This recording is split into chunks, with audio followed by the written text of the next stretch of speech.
ആചരിക്കുന്ന ഈ ഞായറാഴ്ച ഈ ആലയത്തിൽ വരുന്നതിനും ആരാധനയിൽ സംബന്ധിക്കുന്നതിനും വചന ശുശ്രൂഷ നിർവഹിക്കുന്നതിനും ദൈവം തന്ന ഈ നല്ല അവസരത്തിനായിട്ട് ദൈവത്തെ സ്തുതിക്കുന്നു. അതോടൊപ്പം തന്നെ ഈ അവസരം എനിക്ക് തന്ന ബഹുമാനപ്പെട്ട വികാരി അച്ഛനോടും മാത്യൂസ് ഫിലിപ്പച്ചനോടും എനിക്കുള്ള നന്ദിയെ ഞാൻ ഈ അവസരത്തിൽ അറിയിച്ചു കൊള്ളട്ടെ. അതുപോലെ തന്നെ സേവികാ സംഘം ഭാരവാഹികളോടും എനിക്കുള്ള നന്ദിയെ അറിയിച്ചു കൊള്ളട്ടെ. ശരീരത്തിൽ തീരെ സുഖമില്ലാതെയാണ് ഞാൻ നിൽക്കുന്നത്. ത്രോട്ട് ഇൻഫെക്ഷനാണ്. ദൈവജനം പ്രാർത്ഥിക്കണമേ എന്ന് അപേക്ഷിച്ചു കൊള്ളുന്നു. പ്രാർത്ഥിക്കാം. കർത്താവേ, ഈ വിശുദ്ധ ദിവസം ഞങ്ങൾക്ക് നിൻ്റെ ആലയത്തിൽ വരുന്നതിനും നിന്നെ ആരാധിക്കുന്നതിനും സ്തുതിക്കുന്നതിനും നീ തന്ന നല്ല അവസരത്തിനായിട്ട് സ്തോത്രം. നീ ജീവിതത്തിൽ നിന്നെ ആരാധിക്കുവാൻ നൽകുന്ന എല്ലാ സ്വാതന്ത്ര്യത്തിനായിട്ടും ഞങ്ങൾ നിന്നെ സ്തുതിക്കുന്നു. ഇതേ സമയം ലോകത്തിൽ അനേക സ്ഥലങ്ങളിൽ സ്വാതന്ത്ര്യമില്ലാതെ, യേശുവിനെ ആരാധിക്കുവാനുള്ള സ്വാതന്ത്ര്യമില്ലാതെ കഷ്ടമനുഭവിക്കുന്ന ജനത്തെ ഞങ്ങൾ ഓർക്കുന്നു. ഞങ്ങൾക്ക് ലഭിക്കുന്ന അവസരങ്ങളെല്ലാം ഏറ്റവും നന്നായിട്ട് ഉപയോഗിക്കുവാൻ നീ സഹായിക്കണമേ എന്ന് പ്രാർത്ഥിക്കുന്നു. അല്പസമയം നിൻ്റെ വചനത്തിൻ്റെ മുമ്പിലിരിക്കുമ്പോൾ ദൈവത്തിൻ്റെ പരിശുദ്ധാത്മാവേ, ഞങ്ങളോട് സംസാരിക്കണമേ. അടിയൻ്റെ വായിലെ വാക്കുകൾ, ഹൃദയത്തിലെ ധ്യാനം എല്ലാം അങ്ങേക്ക് പ്രസാദമായി തീരണമേ. യേശുവിൻ്റെ നാമത്തിൽ അപേക്ഷിക്കുന്നു. കൃപയോട് കേൾക്കണമേ. ആമേൻ. ഇംഗ്ലീഷിൽ ഒരു ചൊല്ലുണ്ട്, as the woman goes so the world goes. ഒരു വിധത്തിൽ അത് ശരിയാണ്. സ്ത്രീ എങ്ങനെ പോകുന്നു അതുപോലെയാണ് ലോകം പോകുന്നത്. ഇന്ന് സേവികാ സംഘ ദിനമാണ്. If mama is happy, everybody else is happy in the house. അമ്മയുടെ മുഖം മാറിയാൽ കുടുംബാന്തരീക്ഷം തന്നെ മാറുമെന്നുള്ളത് എല്ലാവർക്കും അറിയാവുന്ന സത്യമാണ്. ദൈവം ഒരു സ്ത്രീക്ക് വലിയൊരു ചുമതലയാണ് നൽകിയിരിക്കുന്നത്.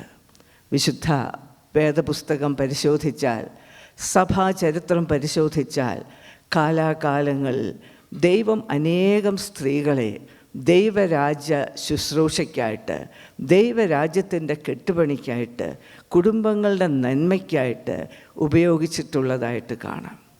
പഴയ നിയമത്തിൽ നാം ഇന്നൊന്നാം പാഠം വായിച്ചത് കേട്ടതുപോലെ എബ്രായ സൂതികർമ്മികളെ വരെ ദൈവം ഉപയോഗിച്ചു. തന്നെയുമല്ല, വീണ്ടും ഇങ്ങോട്ട് വരുമ്പോൾ മോശയെപ്പറ്റി നാം വായിക്കുമ്പോൾ, മോശ താൻ വളർന്നപ്പോൾ ലോകത്തിൻ്റെ തൽക്കാല ഭോഗങ്ങളെക്കാൾ ദൈവജനത്തോടുകൂടി കഷ്ടമനുഭവിക്കുന്നത് തിരഞ്ഞെടുത്തു എന്നാണ് വായിക്കുന്നത്. നാം ഓർക്കണം, എങ്ങനെയാണ് ഈ തിരഞ്ഞെടുപ്പ് സാധ്യമായത്? മോശ ഒരു കൊച്ചു കുഞ്ഞായിരിക്കുമ്പോൾ തന്നെ അമ്മയായ യോക്കേബേദ് ഈ മോശക്കുഞ്ഞിനെ മടിയിലിരുത്തി പറഞ്ഞു കൊടുത്ത് കാണണം, മകനെ, ഇസ്രയേലിൻ്റെ ദൈവമാണ് സത്യദൈവം, യഹോവയാണ് ജീവനുള്ള ദൈവം, നീ യഹോവയെ വിട്ട് അന്യ ദൈവങ്ങളെ സേവിക്കുവാൻ പോകരുത്. അതുകൊണ്ടാണ് ഒരു തിരഞ്ഞെടുപ്പിൻ്റെ സമയമായപ്പോൾ, ഒരു തീരുമാനത്തിൻ്റെ സമയമായപ്പോൾ മോശ തിരഞ്ഞെടുത്തു ലോകത്തിൻ്റെ തൽക്കാല ഭോഗങ്ങളെക്കാൾ ഈജിപ്തിലെ ഫറവോൻ്റെ മകൻ എന്ന് വിളിക്കപ്പെടുവാനുള്ള ആ യോഗ്യതയും, വിളിക്കപ്പെടുവാനുള്ള ആ സാഹചര്യവും, ആ പദവിയും എല്ലാം വേണ്ട എന്ന് വെച്ചിട്ട് ദൈവം തനിക്ക് വേണ്ടി വെച്ചിരുന്ന ആ പദ്ധതിയിലേക്ക് കാലെടുത്ത് വെക്കുവാൻ മോശ തീരുമാനിച്ചു. വീണ്ടും പഴയ നിയമത്തിൽ ഒരു ദെബോരയെ കാണാം. ലെപ്പിദോത്തിൻ്റെ ഭാര്യയായ ദെബോര ന്യായാധിപയായിരുന്നു. ഒരു സാധാരണക്കാരി സ്ത്രീയാണ്. ലെപ്പിദോത്തിൻ്റെ ഭാര്യ എന്നാണ് അവരുടെ ക്വാളിഫിക്കേഷൻ. അല്ല, ബാരിസ്റ്റർ എന്നൊന്നും അവിടെ പറഞ്ഞിട്ടില്ല. പക്ഷേ ആവശ്യം വന്നപ്പോൾ ദൈവിക പദ്ധതിയിൽ തന്നെ അവൾ ഏൽപ്പിച്ചു കൊടുത്തപ്പോൾ ദൈവം അവളെ ഉപയോഗിക്കുന്നതായിട്ട് കാണും. അവളൊരു ന്യായാധിപയായിട്ട് ഉപയോഗപ്പെടുന്നു.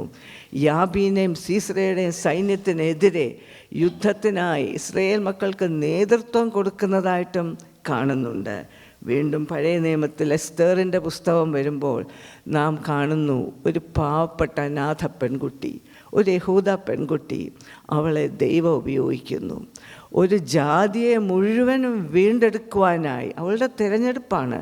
അവൾ തീരുമാനിച്ചു, if I parish I parish, ഞാൻ നശിക്കുന്നുവെങ്കിൽ നശിക്കട്ടെ, സാരമില്ല, എന്നാൽ എൻ്റെ ജനം വീണ്ടെടുക്കപ്പെടണം, എൻ്റെ ദൈവത്തിൻ്റെ പദ്ധതിയിൽ ഞാൻ ആയിത്തീരണം. എൻ്റെ കാര്യം വിഷയമല്ല, എനിക്ക് എന്ത് സംഭവിക്കുന്നു എന്നുള്ളത് വിഷയമല്ല, എന്നാൽ എൻ്റെ ദൈവത്തിന് എന്നെക്കുറിച്ചൊരു പ്ലാനുണ്ട്. ആ പ്ലാനിൽ ഞാൻ എന്തായിത്തീരണമോ അതായിത്തീരുവാൻ ഞാൻ തീരുമാനിക്കുന്നു, ഞാൻ തിരഞ്ഞെടുക്കുന്നു. ദൈവം എസ്തേറിനെ ഉപയോഗിക്കുന്നതായിട്ട് നാം കാണുന്നു. പുതിയ നിയമത്തിലേക്ക് വരുമ്പോൾ നാം വായിച്ചു കേട്ടത്, എവൻഗേലിയോൻ വായിച്ചു കേട്ടു, കുരിശോളം യേശുവിനെ അനുഗമിച്ച അനേക സ്ത്രീകളുണ്ടായിരുന്നു. യേശുക്രിസ്തു ദൈവരാജ്യ ശുശ്രൂഷയിൽ തന്നോടൊപ്പം സ്ത്രീകളെയും ഉൾപ്പെടുത്തി, പ്രത്യേകിച്ചും ആ കാലത്തെ യഹൂദ പാരമ്പര്യത്തിൽ സ്ത്രീകൾക്ക് യാതൊരു സ്ഥാനവും കൊടുക്കാഞ്ഞ ഒരു സമയത്ത് നമ്മുടെ കർത്താവ് സ്ത്രീകളെ വിലയേറിയവരായി എണ്ണി അവർക്ക് ദൈവരാജ്യ പ്രവർത്തനത്തിൽ അവരുടേതായ പങ്ക് നൽകി എന്നുള്ളത് ഓർക്കുമ്പോൾ നാം എത്ര ധന്യരാണ്, എത്ര ഭാഗ്യമുള്ളവരാണ്. പൗലോസ് അപ്പോസ്തലൻ്റെ ശുശ്രൂഷയിൽ നമുക്കറിയാം, അനേകം സ്ത്രീകൾ അദ്ദേഹത്തെ സഹായിച്ചു, അദ്ദേഹത്തിൻ്റെ ശുശ്രൂഷയിൽ പ്രോത്സാഹിപ്പിച്ചു. ചരിത്രം അതുകൊണ്ട് നിൽക്കുന്നില്ല, വീണ്ടും തുടരുകയാണ്. വീണ്ടും ദൈവരാജ്യ പ്രവർത്തനം, കുടുംബങ്ങളുടെ കെട്ടുപണി, ഇവയെല്ലാം സ്ത്രീകളാൽ പണിയപ്പെടുകയാണ്. നമുക്കറിയാം, ഡോണാവൂരിലെ ദേവദാസി സമ്പ്രദായം എന്ന ദുഷ്സമ്പ്രദായം നിർത്തുവാൻ ദൈവം ഉപയോഗിച്ചത് എമിക്ക മൈക്കിൾ എന്ന് പറഞ്ഞ ഒരു സ്ത്രീയെയാണ്. സോഷ്യലായിട്ടും പല പരിവർത്തനങ്ങളും സമൂഹത്തിൽ വരുത്തുവാൻ ദൈവം അനേക സ്ത്രീകളെ ഉപയോഗിച്ചുകൊണ്ടിരിക്കുന്നു. നാം ഇന്ന് സേവികാസംഘ ദിനമായിട്ട് ആചരിക്കുമ്പോൾ ഒരു കാര്യം ഓർക്കണം, ഈ സേവികാസംഘത്തിൻ്റെ ആരംഭം കുറിച്ചത് തന്നെ ഒരു കാണ്ടമ്മ കൊച്ചമ്മയാണ്. നമുക്ക് മറക്കുവാൻ സാധിക്കുകയില്ല. വിധവയായ ഒരു സ്ത്രീ തൻ്റെ വൈധവ്യത്തെ ശപിച്ചുകൊണ്ട്, ഇരുട്ടിനെ ശപിച്ചുകൊണ്ട് ഒതുങ്ങിക്കൂടാതെ ഒരു കൊച്ചു മെഴുകുതിരിയായിട്ട് കത്തി ശോഭിക്കാൻ തന്നെ തന്നെ ഏൽപ്പിച്ചു കൊടുത്തപ്പോൾ മറ്റു സ്ത്രീകളെ കൂടെ കൂട്ടി എങ്ങനെയെങ്കിലും മറ്റുള്ളവർക്ക് വേണ്ടി തങ്ങളുടെ ജീവിതം പ്രയോജനപ്പെടുത്താം, യേശുവിൻ്റെ സ്നേഹം മറ്റുള്ളവരിലേക്ക് പകരാം എന്ന് കാണ്ടമ്മക്കൊച്ചമ്മ തീരുമാനിച്ചപ്പോൾ സേവികാ സംഘം ഉണ്ടായി. ഇന്നും ചരിത്രം തുടർന്നുകൊണ്ടേയിരിക്കുന്നു. ഇരുട്ടിനെ ശപിച്ചിട്ട് കാര്യമില്ല, നമ്മുടെ ചുറ്റുമുള്ള തിന്മകളെ ശപിച്ചിട്ട് കുറ്റം പറഞ്ഞിട്ട് കാര്യമില്ല. പിന്നെയോ ആ ഇരുട്ടിൽ ഒരു കൊച്ചു മെഴുകുതിരിയായിട്ട് നമുക്ക് പ്രകാശം പരത്തുവാൻ സാധിച്ചാൽ നമ്മുടെ ജീവിതം ധന്യമായി. അല്പം പ്രയാസമായിരിക്കാം, കുറ്റം പറഞ്ഞുകൊണ്ടിരിക്കാൻ എളുപ്പമാണ്, എന്നാൽ ദൈവം നമ്മൾ കത്തിച്ചിട്ടുള്ള ആ പ്രകാശം മറ്റുള്ളവരിലേക്ക് പരത്തുവാനാണ് ദൈവം ആഗ്രഹിക്കുന്നത്. ഇന്ന് രാവിലെ നാം ഇങ്ങനെ ഇവിടെ ആരാധിക്കുവാനായി, ആരാധനയ്ക്കായി കൂടിയിരിക്കുമ്പോൾ, ദൈവമേ, നിനക്ക് വേണ്ടി കത്തിശോഭിക്കുന്ന ഒരു മെഴുകുതിരിയായി തീരുവാൻ ഞാൻ ആഗ്രഹിക്കുന്നു, ഞാൻ ആ തിരഞ്ഞെടുപ്പ് നടത്തുന്നു എന്ന് നമുക്ക് ദൈവത്തോട് പറയാം. രൂത്തിൻ്റെ പുസ്തകത്തിൽ നാം ചില തീരുമാനങ്ങൾ കാണുന്നു. ഇന്ന് രാവിലെ പ്രധാനമായിട്ടും രൂത്തിൻ്റെ തീരുമാനത്തെക്കുറിച്ച് നമുക്ക് ചിന്തിക്കാമെന്നാണ് ഞാൻ ആഗ്രഹിക്കുന്നത്. രൂത്തിൻ്റെ പുസ്തകം 1-ാം അധ്യായം 16-ാം വാക്യം. അതിന് രൂത്ത്, നിന്നെ വിട്ടു പിരിവാനും നിൻ്റെ കൂടെ വരാതെ മടങ്ങിപ്പോകുവാനും എന്നോട് പറയരുതേ. നീ പോകുന്നിടത്ത് ഞാനും പോരും, നീ പാർക്കുന്നിടത്ത് ഞാനും പാർക്കും. നിൻ്റെ ജനം എൻ്റെ ജനം, നിൻ്റെ ദൈവം എൻ്റെ ദൈവം. ഒരു വലിയ തീരുമാനമാണ്, ഒരു മോവാബ്യ പെൺകുട്ടിയുടെ തീരുമാനം. ഈ രൂത്തിൻ്റെ പുസ്തകത്തിൽ പ്രധാനമായിട്ട് 4 തീരുമാനങ്ങളാണ് നമ്മൾ കാണുന്നത്. ഒന്നാമതായിട്ട് പിതാവായ എലിമലേക്കിൻ്റെ തീരുമാനം. ഒരു പിതാവിൻ്റെ തീരുമാനങ്ങൾ, തിരഞ്ഞെടുപ്പുകൾ കുടുംബത്തെ മുഴുവനും എത്രമാത്രം ബാധിക്കുന്നു എന്നുള്ളത് വളരെ വ്യക്തമാണ് ഈ പുസ്തകത്തിൽ. എലിമലേക്ക് എന്ന പദത്തിൻ്റെ അർത്ഥം തന്നെ ഗോഡ് ഈസ് മൈ കിങ് എന്നാണ്. യഹോവ ദൈവമാണ് എൻ്റെ രാജാവ്. എന്നാൽ ബേത്ലഹേമിൽ പാർത്തിരുന്ന സമയത്ത് ബേത്ലഹേമിൽ ഒരു ക്ഷാമം വന്നു. നമുക്ക് ചരിത്രമറിയാം. ആ ക്ഷാമത്തിൻ്റെ കാലത്ത് കഷ്ടത വന്നപ്പോൾ പിതാവായ എലിമലേക്ക് ഒരു തീരുമാനം നടത്തി, കുടുംബവുമായിട്ട് മോവാബിലേക്കങ്ങ് നീങ്ങുവാനായിട്ട്. മോവാബ് എന്ന വാക്കിൻ്റെ അർത്ഥം തന്നെ കഴുകുവാനുള്ള വട്ടക എന്നാണ്, വാഷ് പോട്ട്. അപ്പോൾ ഈ പിതാവ് എന്താ തീരുമാനിച്ചത്? ഒരു എളുപ്പവിദ്യ. കഷ്ടത വന്നപ്പോൾ, പ്രയാസം വന്നപ്പോൾ, പട്ടിണി വന്നപ്പോൾ ഒരു കുറുക്കു വഴി. അപ്പത്തിൻ്റെ ഭവനമായ ബേത്ലഹേം വിട്ട് ഒരു വാഷ് പോട്ട്, കഴുകുവാനുള്ള വട്ടകയായ മോവാബിലേക്ക് കുടുംബത്തെ മുഴുവനും അങ്ങ് കൊണ്ടുപോയി. എലിമേലേക്ക് ഓർത്തു, ഞാൻ ഇങ്ങനെ ചെയ്താൽ എൻ്റെ കുടുംബത്തെ രക്ഷിക്കാമെന്ന്. പക്ഷേ ഫലം വളരെ വ്യത്യസ്തമായിരുന്നു. ഒരു വിധത്തിൽ എലിമേലേക്കിന് ചിന്തിക്കാമായിരുന്നു, കഷ്ടത വന്നപ്പോൾ, സാധാരണ ജീവിതത്തിൽ കഷ്ടത വരുമ്പോൾ നാം എന്താ ചെയ്യേണ്ടത്? ദൈവവചനം നമുക്കുണ്ട്, സർവശക്തനായൊരു ദൈവം നമുക്കുണ്ട്, അവൻ്റെ വാഗ്ദത്തങ്ങളുണ്ട്. ഇതൊക്കെ അങ്ങ് മറന്നുപോയി. ദൈവവചനത്തിൽ നാം വായിക്കുന്നു, യഹോവ എൻ്റെ ഇടയനാകുന്നു, എനിക്ക് മുട്ടുണ്ടാകുകയില്ല. എനിക്കൊരു ഇടയനുണ്ട്, ഞാൻ അനാഥയല്ല, പിന്നെ ഞാൻ എന്തിന് ഒളിച്ചോടുന്നു?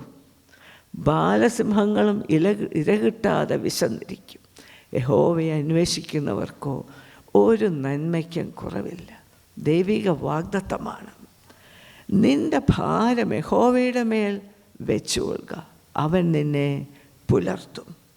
യഹോവയെ കാത്തിരിക്കുന്നവർ ശക്തിയെ പുതുക്കും.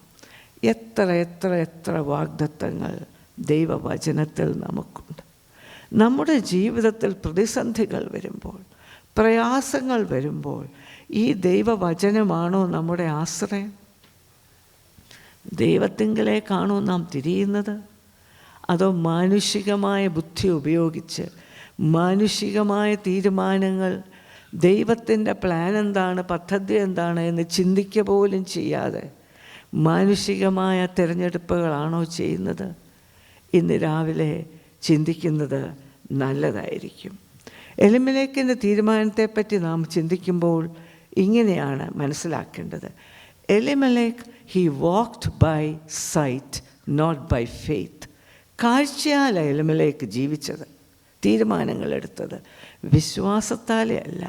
കാണാൻ ഒന്നുമില്ലായിരുന്നു, ബുദ്ധിമുട്ടായിരുന്നു, പ്രയാസമായിരുന്നു.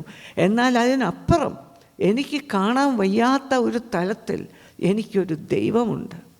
ആ ദൈവം എൻ്റെ സങ്കേതമാണ്, അവനെൻ്റെ കോട്ടയാണ്, ആപത്ത് കാലത്ത് അവനെൻ്റെ ദുർഗമാണ്. ആ ഉറപ്പ് എലിമേലേക്കിന് ഉറക്കാമായിരുന്നു. But he walked by sight not by faith. രണ്ടാമതായിട്ട് he measured on the physical not on the spiritual.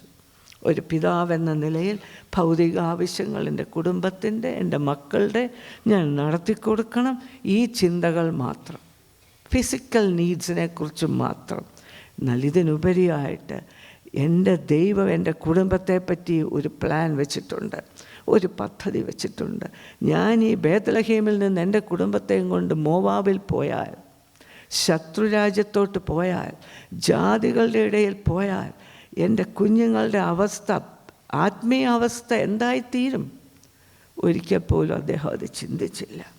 മൂന്നാമതായിട്ട് he abandoned God's land and God's people for the people of the enemy.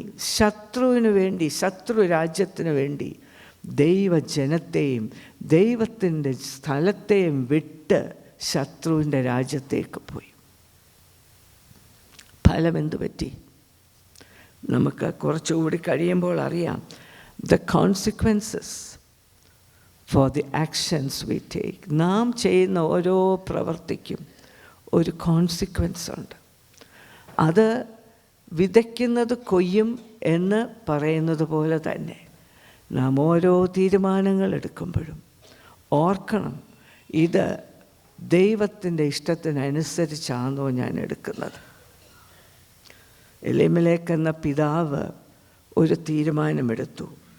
അത് ആ കുടുംബത്തിനെ നെഗറ്റീവായിട്ട് ബാധിക്കുന്നതായിട്ട് നമുക്ക് കാണാം. പ്രിയ പിതാക്കന്മാരെ, നിങ്ങൾക്ക് ദൈവം ആത്മീയ നേതൃത്വം നൽകിയിട്ടുണ്ട്. കുടുംബത്തിൽ എടുക്കുന്ന തീരുമാനങ്ങൾ, തിരഞ്ഞെടുപ്പുകൾ കുടുംബത്തെ എങ്ങനെ ബാധിക്കും എന്നുള്ളത് ദൈവസന്നിധിയിൽ ഓർക്കേണ്ടതാണ്, ചിന്തിക്കേണ്ടതാണ്. ഇത് നിസ്സാരമായ ഒരു കാര്യമല്ല. തലമുറയുടെ ആത്മീകമായ ഭാവി മാതാപിതാക്കളുടെ കയ്യിലാണ്. പിന്നീട് നാം വിഷമിച്ചിട്ട് കാര്യമില്ല. ദൈവസന്നിധിയിൽ വിനയത്തോട് പറയട്ടെ, ദൈവത്തിൻ്റെ പദ്ധതി ജീവിതത്തിൽ എന്താണെന്ന് മനസ്സിലാക്കി അതനുസരിച്ച് മുമ്പോട്ട് പോകുമ്പോൾ ദൈവത്തിൻ്റെ സഹായം നമ്മോട് കൂടെ ഉണ്ടായിരിക്കും. ഫലം എന്തുണ്ടായി? നമുക്കറിയാം. എലിമേലെക്ക് മരിച്ചു. ആൺമക്കൾ 2 പേരും, മഹലോനും കില്യോനും, മോവാബ്യ സ്ത്രീകളെ വിവാഹം ചെയ്തു. കുറച്ച് കഴിഞ്ഞപ്പോൾ ആ 2 പേരും മരിച്ചു. ഈ 3 മരണം കുടുംബത്തിൽ നടന്നു കഴിഞ്ഞപ്പോൾ നവോമി എന്ന അമ്മയുടെ കണ്ണ് തുറന്നു, ഹൃദയ കണ്ണുകൾ തുറന്നു. പക്ഷേ ഏറ്റവും നന്നായിട്ടാണ് അത് തുറന്നത്. തൻ്റെ തെറ്റിനെക്കുറിച്ച് നവോമി മനസ്സിലാക്കി. എൻ്റെ ഭർത്താവ് ചില തീരുമാനങ്ങൾ എടുത്തപ്പോൾ സ്നേഹത്തിൻ്റെ ആത്മാവിൽ പറയണമായിരുന്നു.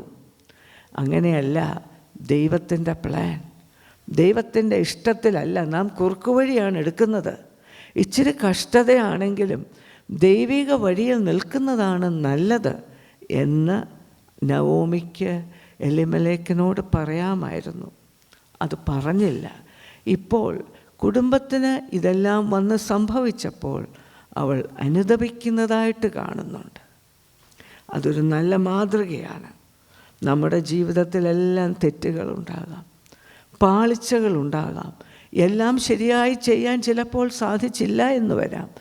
എന്നാൽ തെറ്റ് സമ്മതിക്കാനും അനുതപിക്കുവാനും തിരുത്തുവാനും നാം തയ്യാറായാൽ ദൈവം നമുക്കൊരു പുതിയ തുടക്കം തരും. ദൈവം തൻ്റെ അനുഗ്രഹം നമുക്ക് തരും. എന്നേക്കുമായിട്ട് നമ്മെ തള്ളിക്കളയുന്നവനല്ല നമ്മുടെ ദൈവം. നവോമി തീരുമാനിച്ചു മടങ്ങി ബേത്ലഹേമിലേക്ക് പോകുവാനായിട്ട്. അനുതാപത്തിൻ്റെ തീരുമാനമാണ്. അതൊരു നല്ല തീരുമാനമാണ്, നല്ല തിരഞ്ഞെടുപ്പാണ്. ആ സമയത്ത് മരുമക്കളെ വിളിച്ച് കാര്യങ്ങളെല്ലാം പറഞ്ഞു കൊടുത്തു. ഓർപ്പയും രൂത്തും മരുമക്കൾ പറഞ്ഞു, ഇല്ല, ഞങ്ങൾ മടങ്ങിപ്പോകുന്നില്ല, മോവാബിലേക്ക് ഞങ്ങൾ പോകുന്നില്ല, നിൻ്റെ കൂടെ വരികയാണ്, ഞങ്ങളും നിൻ്റെ കൂടെ വരികയാണ്. കുറച്ച് കഴിഞ്ഞപ്പോൾ അവിടെ ചെന്നാലുള്ള ബുദ്ധിമുട്ടുകൾ, പ്രയാസങ്ങൾ ഇവയെല്ലാം പറഞ്ഞു കൊടുത്തു കഴിഞ്ഞപ്പോൾ ഓർപ്പ തൻ്റെ തീരുമാനം അങ്ങ് മാറ്റി. 3ാമത്തെ തീരുമാനമായി പുസ്തകത്തിലെ hers was A temporary decision. ആദ്യം ഞാൻ വരിക എന്നെല്ലാം തീരുമാനിച്ചു. പക്ഷേ ജീവിതത്തിൻ്റെ ബുദ്ധിമുട്ടുകൾ, പ്രയാസങ്ങൾ എല്ലാം അറിഞ്ഞപ്പോൾ ഞാൻ മടങ്ങി എൻ്റെ ദേവന്മാരുടെ അടുത്തേക്ക് പോവുകയാണ് എന്നുള്ള തീരുമാനത്തിലേക്ക് ഓർപ്പ എത്തിച്ചേരുന്നു. നമ്മുടെ ജീവിതത്തിലെ തീരുമാനങ്ങൾ ഇതുപോലെ ചില സമയങ്ങൾ ടെമ്പററി ആണോ? വർഷാരംഭത്തിൽ പല തീരുമാനങ്ങളെടുക്കും, ദൈവത്തിന് വേണ്ടി പല തീരുമാനങ്ങളെടുക്കും, നല്ല തീരുമാനങ്ങളെടുക്കും. എന്നാൽ കഷ്ടതയാണ് എന്ന് മനസ്സിലാക്കുമ്പോൾ പുറകോട്ട് പോകുന്ന ഒരു സ്ഥിതിവിശേഷമാണോ നമുക്കുള്ളത്? പ്രിയ ദൈവമക്കളെ, ദൈവസന്നിധിയിൽ നാം തീരുമാനങ്ങൾ എടുക്കുമ്പോൾ നമ്മുടെ തീരുമാനം ഉവ്വെന്ന് ആയിരിക്കണം. യേശുവേ, എന്നെ സഹായിക്കണമേ, ഞാൻ തീരുമാനിക്കുന്നു. ഇല്ല എങ്കിൽ തീരുമാനങ്ങൾ വൃഥ എടുക്കരുത്. 4ാമത്തെ തീരുമാനമാണ് രൂത്തിൻ്റെ തീരുമാനം.